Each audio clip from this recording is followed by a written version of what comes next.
I'm still talking about past simple. We covered use 1, use 2, and use 3, and here we're going to go for use 4. Habits in the past. Habits in the past. It means you did something.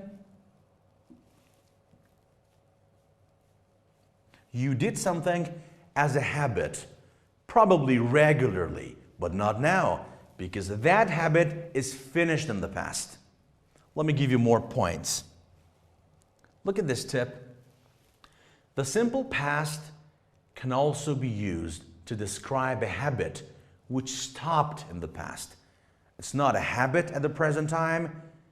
It used to be in the past. It's a habit. So probably it reminds you of another structure like this.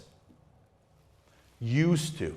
Look, it can have the same meaning as used to. It means you don't have to use it all the time. You can use past simple to talk about something like a habit in the past. On one condition, the habit stopped in the past. Let me give you examples. First, let me give you a couple of more points about time expressions. In the next slide, we're going to cover some examples. To make it clear that we're talking about a habit, we often add expressions. Yes, it's important. Look, we covered 3 more uses, 1, 2, 3, and this is the 4th one. If you want to make it clear that this is not your first or second or third use, and you're going to talk about a habit, you need to have some special time expressions. These expressions show that it was a habit in the past, but not now. It stopped in the past, like this. Always, often, usually, never. And this one is great. When I was a child or when I was younger. It means not now. When I was younger. All right, examples. Look, I studied French when I was a child. It means it was like a habit. I studied French regularly in the past, but it stopped there, not anymore. It was a habit in the past. How do I know this? When I was a child. That's a time expression.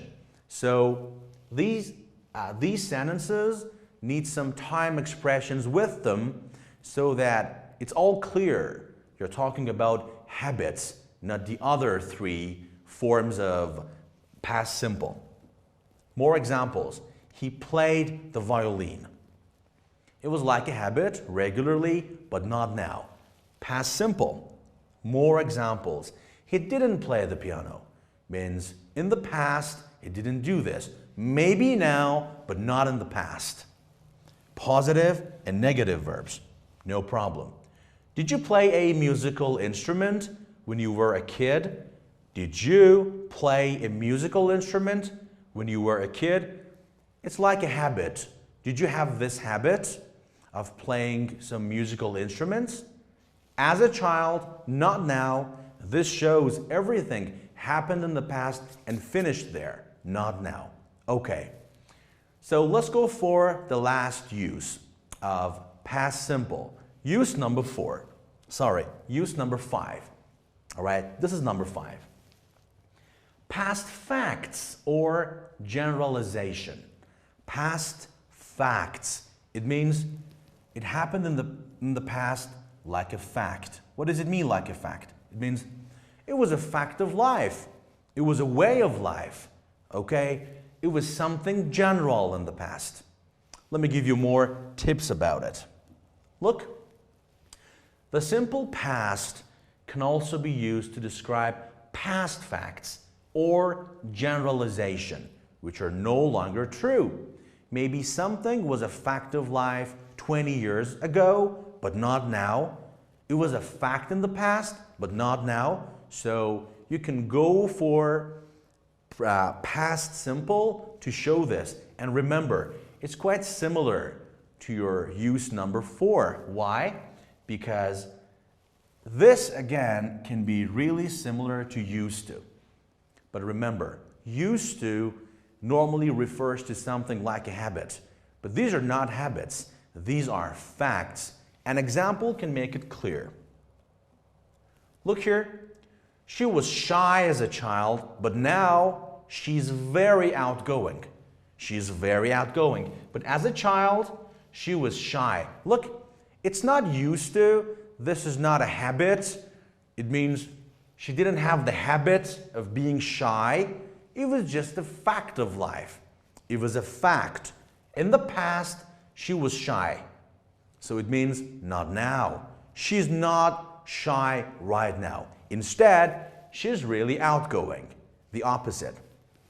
Look at this one. He didn't like tomatoes before. He didn't like tomatoes before. It was a fact of life for him. He didn't like tomatoes, but it's still in the past, finished. All right, it's a completed action.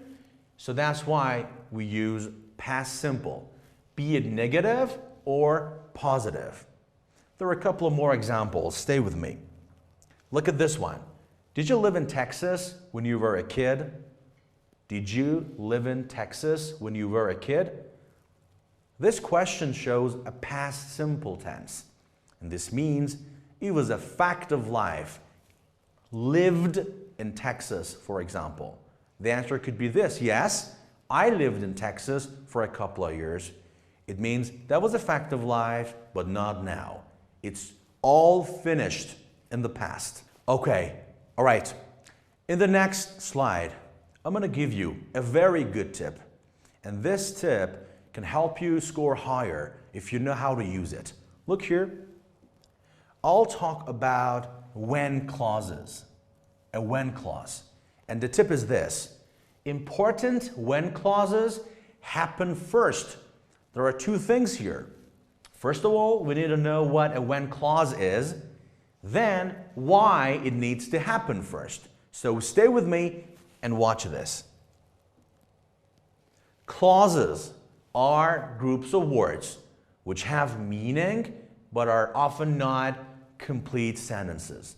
So look, normally in a complex sentence, we've got two sentences, two clauses. One of them is a dependent clause with a non-complete meaning. This is normally the clause with the conjunction, like when. There is another sentence to make it a whole complete sentence, a complex sentence. The other part is called the main clause. Let me give you an example. Look here.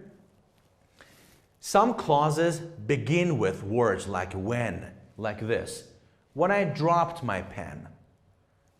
That's a when clause, an adverbial clause of time, using when. Look here. When I dropped my pen. Do you think it has a complete meaning? Of course not. Look again. When I dropped my pen. Okay, what happened then? You need another sentence. All together, this sentence, the other one together, it makes a complex sentence. So, this is called a when clause. Another example, when class began. When class began, all right, what happened then? So, these are called when clauses. But there was another point. The point said important when clauses should come first. All right, look here. There are two complete sentences. One complex, another complex. They're quite the same, but they kind of convey different messages. Why? Look at the first one. When I paid her $1, she answered my question. When did she answer my question? When did she answer my question? When I paid her $1. Look here, the when clause. It's at the beginning. It means important when clauses come first. This conveys a message. What is it? When I paid her $1 is important to me, and probably to you as my audience.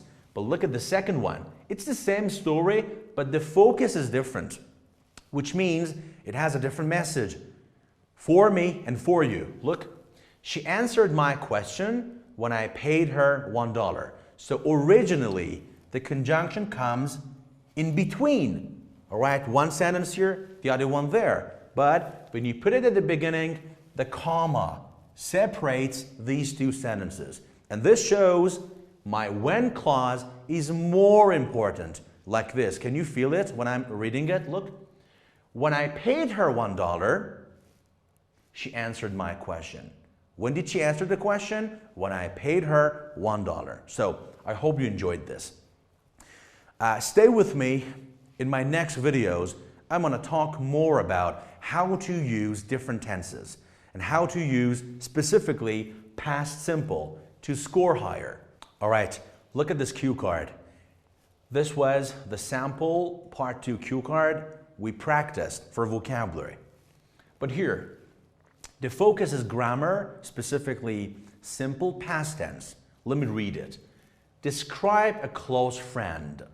You should say how long you've known this person, how you met, what kind of person he is or she is, and explain why you like him or her. Okay, look at the second question, how you met. So, obviously, this question directly requires you to talk about something in the past, and past simple can be a good choice. So please, stop the video right here, think about those 5 different uses of past simple, and try to make a good answer, a paragraph answering this question. This can help you score higher. Thank you for watching, guys, and stay with us. We're going to have more videos covering different tenses, so stay with me.